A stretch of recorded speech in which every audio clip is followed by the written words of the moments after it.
Tribuners, belakangan ini publik dihebohkan dengan maraknya kasus keracunan yang diduga kuat berkaitan dengan konsumsi produk makan bergizi gratis atau MBG yang menjadi salah satu program andalan dari pemerintah.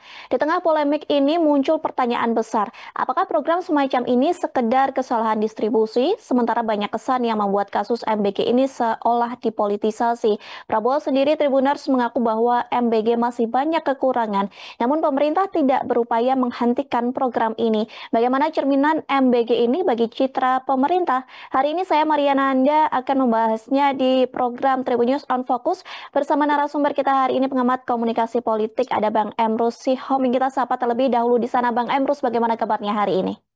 Alhamdulillah sehat Mbak Maria, bagaimana teman-teman di studio, dan salam sehat buat Tribuners dimanapun berada. Alhamdulillah Bang Emrus sehat. Bang Emrus, langsung saja kita ke topik hari ini begitu ya. Saya mau minta pengantar dulu dari Bang Emrus terkait bagaimana kemudian Bang Emrus ini sebagai pengamat komunikasi politik begitu melihat maraknya kasus keracunan dari MBG yang harusnya ini justru menjadi program unggulan dari pemerintah. Baik, kita coba dari dua sisi ya. Andaikan penyelenggaraan dari makan bergizi gratis ini tidak ada masalah, tidak ada keracunan, saya kira persepsi publik sangat positif bagi pemerintahan Prabowo Subianto. Tetapi fakta menunjukkan bahwa sudah mencapai 5.000 lebih, bahkan ada media mengatakan 6.300 lebih menjadi korban. Mereka keracunan. Tentu ini akan mempengaruhi persepsi publik terhadap pemerintahan Prabowo Subianto. Tetapi harus kita akui bahwa Prabowo Subianto punya niat dan maksud baik dan tujuan mulia meningkatkan gizi anak-anak kita. Karena saya setuju apa yang dikatakan oleh Prabowo Subianto. Mereka itu coba bayangkan, mereka makan nasi dan hanya garam saja. Tentu asupan gizi sangat diperlukan. Nah, sebagai program unggulan, sebagai sesuatu hal yang dijanjikan oleh Prabowo di dalam campaign kemarin, seharusnya ini dilakukan dengan baik dan sangat terencana. Dan ini menyangkut adalah manusia dan kemanusiaan. Oleh karena itu harus zero accident. Tetapi apa yang terjadi? Sangat memilukan.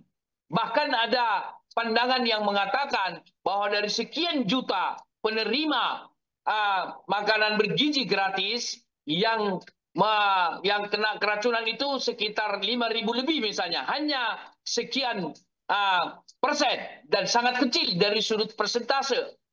Betul bahwa itu tidak signifikan dari segi jumlah penerima dan jumlah yang menjadi korban daripada keracunan tersebut. Tetapi jangan lupa bahwa negara kita berdasarkan Pancasila, yaitu kemanusiaan yang adil dan beradab, kemanusiaan yang kita garis bawahi. Oleh karena itu, satu orang tidak boleh terjadi keracunan tersebut. Karena satu manusia sangat berharga. Jadi tidak boleh dihitung secara kuantitatif. Hanya sekian persen atau tidak signifikan. Tidak bisa angka statistik seperti itu digunakan ketika berdampak kepada manusia. Kecuali memang, misalnya di dalam kasus katakanlah buah-buahan. Katakanlah 100%, 5% busuk, 95% tidak busuk. Signifikan, sangat bagus. Atau bisa digunakan itu misalnya ketika kita beternak. Dari 100%, 5% yang kita ternak itu katakanlah sakit, 95% sehat dan bagus. Itu namanya signifikan, tidak rugi. Tetapi ini persoalan manusia dan kemanusiaan. Sehingga ketika orang berpendapat bahwa ini sangat sedikit, tidak boleh. Karena satu manusia sangat berharga. Dan satu manusia bisa melakukan perubahan sosial. Kita ambil contoh sederhana. Presiden Republik Indonesia Prabowo Subianto hanya satu orang, toh tidak dua orang. Tetapi di bawah kepemimpinan beliau bangsa ini bisa mempunyai harapan besar. Jadi manusia adalah berharga. Tidak boleh dikuantifisir. Artinya mau saya katakan, manusia harus dilihat secara kualitatif. Satu manusia bisa melakukan perubahan sosial. Coba kita misalnya katakanlah penemu listrik Thomas Alva Edison, ya, coba dikonfirmasi. Kan bukankah itu dilakukan perubahan. Temuan-temuan baru dilakukan oleh satu orang, misalnya di bidang kesehatan dan lain, dan perubahan. Jadi satu manusia sangat berharga. Oleh karena itulah, kemarin pernah terjadi kesalahan atau keracunan.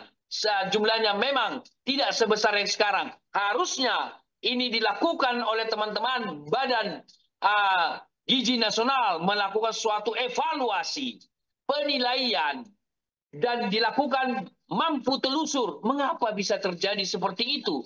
Maka dilakukanlah perbaikan-perbaikan. Kemarin sudah terjadi sebelum ini. Oke, tetap kita tidak sependapat, satu orang nggak boleh korban. Tapi sudah terjadi. Ini kan bisa masukan yang sangat berharga yang harus dilakukan oleh Badan Gizi Nasional sehingga penyelenggaraan tidak terjadi sampai korban 5.000 lebih anak-anak kita. Hati ini pilu melihat itu. Saya tidak terbayang oleh saya. Mudah-mudahan video yang beredar tidak editan. Mereka susah bernapas. Andaikan itu saya, andaikan itu ibu, andaikan itu ketua atau kepala Badan Bergizi Nasional mengalami seperti itu. Atau cucu saya atau cucunya kepala Badan Bergizi Nasional, bagaimana perasaannya? Jadi harus kita empati melihatnya. Jadi saya terus terang mengatakan bahwa ini suatu peristiwa yang sangat luar biasa. Untuk itu saya pikir Bapak Presiden Prabowo Subianto sangat tepat mengatakan diperlu penguatan. Kan begitu? Penguatan tentang penyelenggaraan makan bergizi gratis tersebut. Penguatan suatu hal yang baik dilakukan. Demikian. Baik, meskipun begitu Bang Emrus, apakah hal ini secara langsung begitu merusak citra dari pemerintah dan justru program yang dibanggakan dari Prabowo ini justru menurunkan kepercayaan publik kepada pemerintah, Bang Emrus? Baik, sangat tergantung bagaimana menghandle masalah ini. Kalau dihandle dengan baik, artinya tidak ada suatu kejadian program atau apa tidak pernah mengalami suatu hal yang katakanlah kekurangan.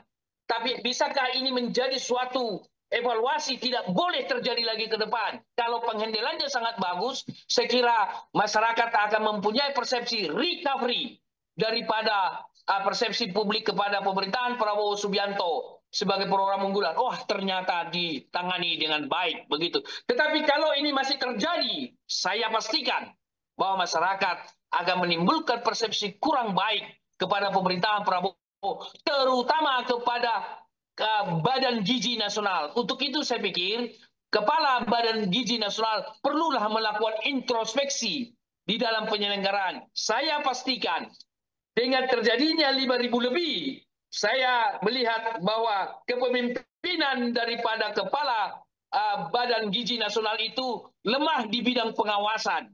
Bu, di Jepang hanya berbicara tentang arah angin, seharusnya arah angin ini ke sini, masyarakat protes, kok ke kami arah anginnya begitu, hanya salah ngomong saja.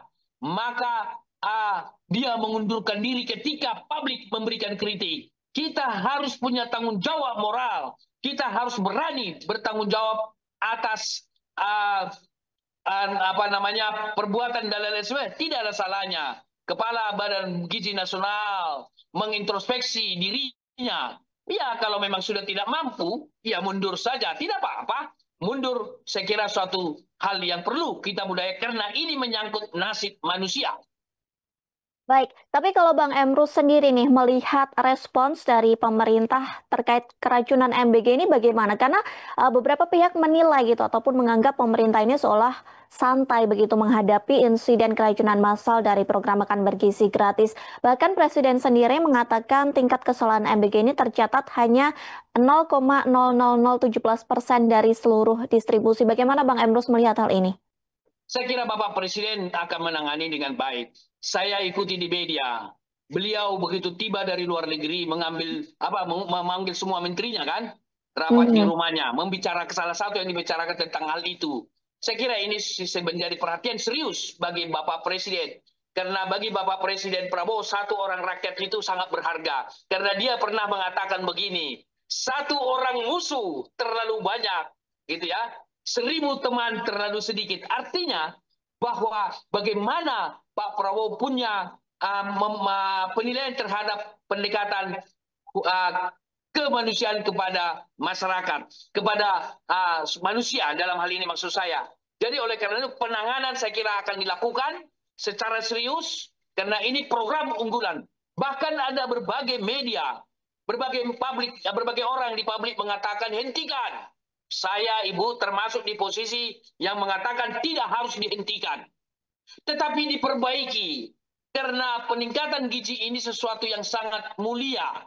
Nah, bisakah diperbaiki? Bisa, sederhana kalau mau Bu. Tidak ada masalah. Kalau memang ada inovatif, ada leadership, ada manajerial yang baik dimiliki oleh Kepala Badan Gizi Nasional. Jadi penanggung jawabnya ini adalah bukan secara operasional, bukanlah Bapak Presiden. Bapak Presiden punya niat, punya kemauan yang sangat mulia, diserahkan kepada kepala badan. Harusnya kepala badan tersebut mengevaluasi dirinya. Kalau dari awal dia tidak mampu, ya sudah, nggak usah terima jabatan itu. Karena bukankah direncanakan bahwa peristiwa penanganan ini sebagai zero accident? Coba dicek, ada di media itu. Jadi tiba-tiba terjadi. Saya kira Presiden akan serius menangani ini, menghandle ini, karena bagaimanapun ini janji Bapak Presiden Prabowo di dalam campaign yang kemarin ketika Pilpres. Demikian. Baik, dari tadi Bang Emrus menyoroti begitu ya terkait kinerja dari Kepala BGN. Kalau kita tarik mundur beberapa waktu yang lalu, Kepala BGN ini juga menyebut bahwa kasus keracunan MBG terjadi karena SDM yang butuh jam terbang dalam tata kelola. Bagaimana kemudian Bang Emrus ini melihat respons dari Kepala BGN? Karena terbaru Bang Emrus ada informasi juga bahwa Kepala BGN ini bukan dari ahli gizi begitu, tapi dari ahli serangga begitu. Bagaimana Bang Emrus melihat hal ini? Baik, kalau benar dia ahli serangga, dia harus mengatakan, Bapak Presiden, saya ahli serangga, jangan dibuat saya menangani gizi. Kenapa? Memang pertimbangan politik perlu untuk menduduki jabatan publik. Itu harus kita akui. Tetapi juga tidak boleh melepaskan the right man and the right place. Menurut saya, pengelolaan ini harus orang yang menguasai di bidangnya, yaitu gizi. Tetapi tidak hanya sekedar kemampuan kompetensi di bidang gizi, tetapi dia punya kemampuan enggak di bidang leadership, punya kemampuan enggak dia di bidang manajerial. Saya berpendapat dari sudut manajerial, di dalam manajerial ada yang dikenal dengan POA, suatu konsep dasar di dalam pengelolaan sesuatu, planning, organizing, actuating, and controlling. Nah, bagaimana planningnya? Begitu ya. Nah, baru kita lihat yang terakhir, bagaimana controllingnya.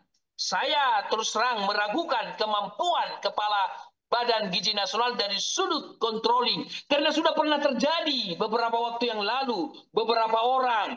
Kan ini menjadi suatu masukan yang luar biasa, sehingga bisa mengevaluasi daripada kejadian tersebut, sehingga tidak terjadi sampai yang kita saksikan sendiri, mencapai 5.000 korban keracunan lebih terjadi baru-baru ini. Demikian. Baik, kemudian Bang Emrus, dalam kasus ini begitu ya, di mana isu kesehatan publik ini juga bersinggungan secara langsung begitu dengan kepentingan politik dan ekonomi. Bagaimana seharusnya etika komunikasi politik ini ditegakkan menurut Bang Emrus? Baik, sederhana. Bagi pemerintah buka saja untuk mengatasi isu-isu miring, dipolitisasi, kan begitu. Pak Prabowo mengatakan jangan dipolitisasi, gitu ya. Atau persepsi publik bisa tidak produktif. Jalan satu-satunya bagi pemerintah membuka semua kejadian tersebut. Peristiwa, mengapa terjadi? Kemengapaannya menjadi suatu yang penting. Karena kalau tidak dijelaskan, masyarakat akan mempunyai persepsi yang liar. Jangan-jangan, kan begitu. Atau orang menduga bahwa bisa terjadi nggak berapa rupiah yang seharusnya per orang, berapa rupiah sampai ke dapur. Kan begitu. Dapur yang menyediakan. Lalu berapa rupiah untuk distribusi dan lain-lain sebagainya. Banyak persepsi liar. Untuk itu, untuk mengatasinya adalah keterbukaan. Buka saja bagaimana proses bahan bakunya, bagaimana proses produksinya di dapur-dapur MBG, bagaimana distribusinya. Kita ambil contoh, bisa nggak bahan bakunya itu dicek? Saya tadi malam membahas ini di salah satu media radio, media berita terkemuka di Indonesia. Pendengar ada yang mengatakan, bahwa jangan-jangan ayamnya dugan. Nah, jadi liar kan? Adalah tiren, mati kemarin. Gitulah. Mereka menduga. Jadi supaya tidak terjadi persepsi yang liar semacam ini, pemerintah dalam hal ini adalah Badan Gizi Nasional. Buka saja prosesnya. Jadi Bapak Prabowo Subianto sejatinya memerintahkan kepada Badan Gizi Nasional. Buka semua kelebihannya, buka semua kelemahannya. Supaya publik bisa trust. Tentu dengan dibukanya kelemahan-kelemahan tersebut. Misalnya bisa saja ada penyunatan biaya, misalnya ya, per orang harus misalnya sekian ribu atau 15.000, yang sampai jadi sekian, baru bagaimana proses bahan baku, sehingga publik mengetahui. Mohon maaf Ibu, dana yang kita keluarkan untuk makan bergizi gratis itu triliunan. Duit siapa? Duit rakyat. Duit daripada keluarga korban itu. Itu duit kita, maka saya terus terang dan di publik sudah harusnya dirubah, bukan makan bergizi gratis. Kalau gratis kan seolah-olah diberikan begitu tanpa ada biaya. Itu dana duit dari kantong, dari biaya, dari ibu, dari saya, dari keluarga yang memakan makanan bergizi gratis itu dengan pajak kita. Oleh karena itu ada pandangan, ya kita rubah saja lah. Makan bergizi nasional, bukan gratis gitu, karena kita bayar kan itu. Nah untuk itu saya pikir sebagaimana pertanyaan Ibu tadi, buka kejadian itu. Tentu di sisi lain dibuka juga proses keberhasilan, karena kan ada dapur-dapur yang berhasil. Saya kira keterbukaan semacam itu hal yang baik sehingga persepsi publik tidak muncul liar. Demikian. Baik, tadi Bang Emrus mengatakan begitu ya, bahwa pentingnya untuk transparansi dan keterbukaan. Betul. Tapi Bang Emrus, akhir-akhir ini bahkan baru hangat begitu ya menjadi pemberitaan di media soal kasus wartawan yang ID pers istananya ini dicabut gara-gara menanyakan masalah keracunan MBG ke Presiden Prabowo Subianto. Meskipun Biro Pers dari Istana sudah meminta maaf dan mengembalikan ID pers tersebut. Tapi bagaimana Bang Emrus melihat kasus ini? Baik, kita pisah dua persoalan. Persoalan mencabut identiti ini adalah tindakan melanggar daripada kebebasan pers kita. Itu hak daripada pers. Wartawan Ibu jangan lihat sebagai pribadi. Dia adalah mata, hidung, telinga masyarakat. Begitu. Mereka bekerja untuk masyarakat. Kalau dicabut, bagaimana dia bekerja? Dan yang dilakukan dia tidak kriminal. Gitu ya. Dia menanya hak rakyat, mohon maaf, hak rakyat melalui jurnalis bertanya. Jadi kalau misalnya dikatakan, oh di luar konteks, di luar tema, kan ada masalah. Wartawan itu saya termasuk adalah dosen jurnalistik. Selalu saya ajarkan kepada mahasiswa saya bahwa Anda harus bertanya sesuatu yang isu yang aktual di rakyat. Jadi tidak boleh tergiring daripada agenda si narasumber, tetapi sempatkan kesempatan itu untuk mewakili rakyat untuk bertanya. Bukankah wajar ditanya tentang penanganan MBG di tengah ribuan yang keracunan? Saya termasuk yang mengkritik ini. Untungnya ada kesadaran baru bagi istana, sudah dikembalikan. Kita apresiasi. Pencabutan kemarin identitinya itu suatu hal yang sangat tidak bagus, yang sangat kita kritik. Tetapi untung istana mengembalikannya, dan itu suatu tindakan yang bagus dan tidak boleh terjadi karena itu adalah pelanggaran nilai-nilai demokrasi, karena kebebasan masyarakat mendapat informasi melalui wartawan dan kebebasan untuk berpendapat atau katakanlah berkomunikasi. Komunikasi atau jurnalistik part of komunikasi suatu hal yang substansi dalam hidup manusia. Bayangkan kalau manusia tanpa berkomunikasi, tak terbayang oleh saya negeri ini menjadi negeri apa. Justru dengan adanya komunikasi, dengan adanya jurnalistik, dengan adanya wartawan, jurnalis bertanya adalah itu kan fungsi social control yang dipegang oleh media kita. Jadi media adalah watchdog. Kalau media sudah tidak bisa lagi bertanya, saya kira suatu kesalahan besar bagi negeri ini. Tetapi saya harus apresiasi istana mengembalikan dalam waktu yang sangat singkat. Kita beri apresiasi. Ada kesadaran baru. Demikian. Baik, kemudian kalau Bang Emrus ini bagaimana juga melihat begitu ya istana yang merupakan tangan kanan dan pembantu dari Prabowo Subianto ini berusaha untuk menutup dan seolah-olah membentengi Prabowo dari berbagai carut-marutnya kasus soal keracunan MBG ini. Karena Bang Emrus beberapa kali media ini memang tidak dimudahkan begitu dalam akses bertanya ke Prabowo Subianto soal kasus keracunan MBG ini. Bagaimana Bang Emrus melihat hal itu? Baik, kalau memang ada katakanlah dipersulit, pendapat saya kira tidak benar itu. Tetapi perlu kita uji, benarkah mempersulitkan begitu wartawan dalam peliputan? Kalau itu terjadi, saya kira itu suatu tindakan yang tidak memahami tentang jurnalistik. Ya, jurnalistik adalah mata, hidung, telinga masyarakat. Jangan batasi para wartawan dalam peliputan apapun. Namun tentu mereka bisa meliput apapun, tetapi mereka dalam memberitakan tentu ada batas-batasnya, kode etik jurnalistik, ya kan? Ini salah satu.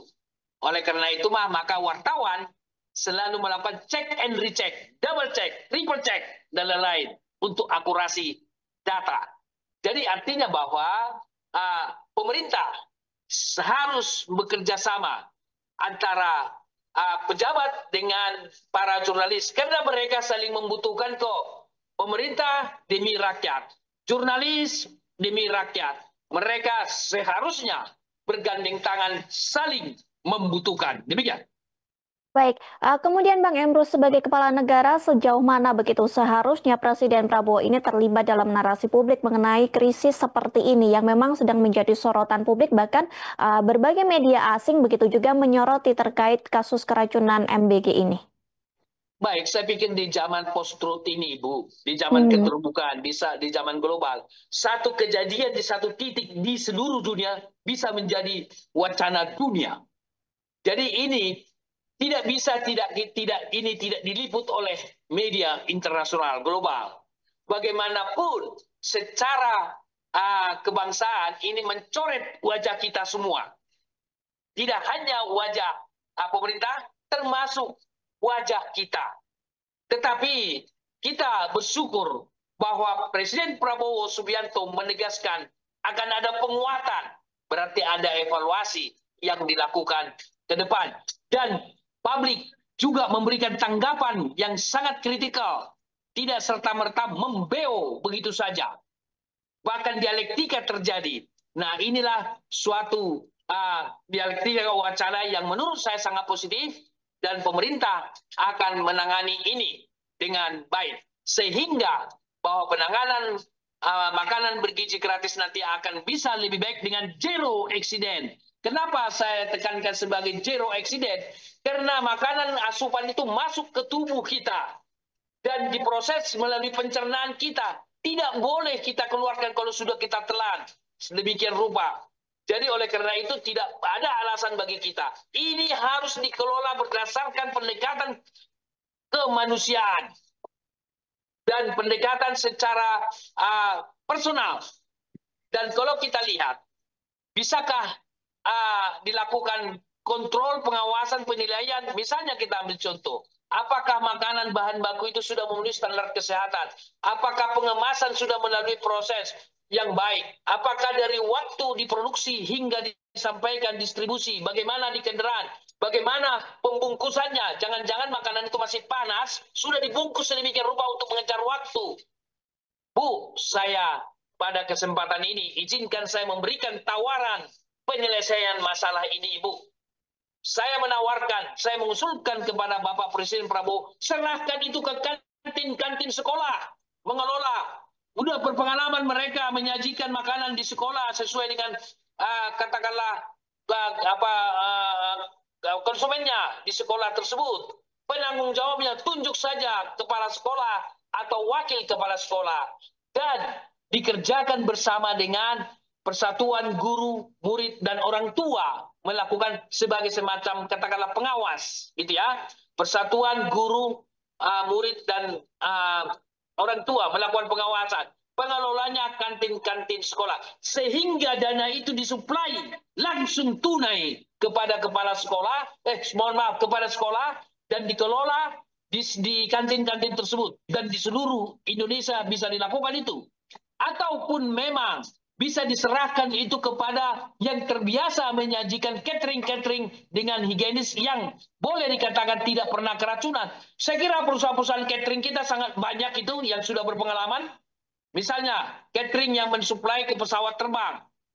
Soal quality, harga soal kedua. Artinya bisa nggak dilakukan itu? Bagaimana penyajian tanpa keracunan? Atau Ibu, baru Sabtu kemarin saya ikut acara adat Batak, pernikahan adat Batak, ribuan yang datang, tetap dikemas kok dengan baik. Kita makan nggak ada keracunan itu. Nah, saya menduga, jangan-jangan dapur ini belum punya pengalaman, sebagaimana juga diakui oleh kepala badan tadi. Artinya bahwa perlu dilakukan orang-orang yang baru di situ. Saya terus terang mengatakan, karena ini menyangkut soal makanan yang masuk ke mulut kita, ke pencernaan kita, tidak boleh dieksperimentalkan. Uji coba. Nah, untuk itu saya kira saya ikuti media. Kenapa tidak dilakukan dulu moratorium? Saya kira mungkin sudah dilakukan kali ya, dihentikan dulu, dievaluasi. Dan setelah dievaluasi, lakukan pilot project. Misalnya 1 sekolah atau 2 sekolah, gitu ya penanganannya. Dari situ dievaluasi lagi, sehingga kalau sudah memang bagus, baru dibuat pemodelan. Atas dasar pemodelan itulah berlaku secara nasional. Tetapi saya tetap berpendapat bahwa jangan hentikan, tetap lanjutkan, tetapi dengan perbaikan yang sangat signifikan, dan orang yang paling bertanggung jawab adalah Kepala Badan Gizi Nasional. Dia harus maju ke permukaan mengatakan, saya akan bertanggung jawab, saya akan perbaiki ke depan. Tidak boleh terjadi. Saya bertanggung jawab. Harus begitu. Ibaratnya dia seorang panglima di bidang gizi nasional kita. Maju ke permukaan, saya bertanggung jawab. Maafkan atas kejadian kemarin. Jangan sekali-sekali mengucapkan hanya sekian persen, 0,0 sekian persen. Tidak signifikan, tidak bisa begitu. Ini soal nyawa, soal manusia. Tidak bisa begitu. Lebih baik minta maaf daripada mempersoalkan angka untuk pembenaran daripada kejadian tersebut. Beda kalau kasusnya adalah buah-buahan. Seperti saya sebut tadi ya. Dari 100, 5 busuk, 5%, 95% bagus. Boleh. Untuk buah-buahan, untuk ternak atau non-manusia. Non-manusia dalam arti asupan ke dalam. Bisa nggak kita katakan misalnya, bisa juga untuk manusia, tapi tidak menyangkut makanan. Bahwa murid SD kelas 6, 95% diterima di SMP yang bermutu, 5% tidak signifikan. Wah, pendidikan itu mutu. Atau katakanlah kelas 3 SMA tertentu di Jakarta masuk ke UI 95%. Wah, itu boleh pemakaian angka. Tetapi menyangkut kesehatan, harus zero accident. Demikian. Baik, terima kasih Bang Emrus atas waktu dan kesempatannya. Kita sama-sama berharap begitu ya agar pemerintah benar-benar turun tangan sehingga tidak ada lagi kasus keracunan massal akibat program MBG ini. Sekali lagi terima kasih Bang Emrus. Semoga kita bisa berbincang di lain kesempatan. Baik, terima kasih Bu Maria. Salam teman-teman di studio dan salam sehat buat seluruh pendengar Tribuners dimanapun berada. Baik, dan juga terima kasih untuk Tribuners yang sudah menyaksikan Tribun News on Focus hari ini. Di akhir kata saya Mariana dan kru yang bertugas pamit undur diri. Terima kasih dan sampai jumpa. Download Tribun X sekarang. Menghadirkan lokal menjadi Indonesia.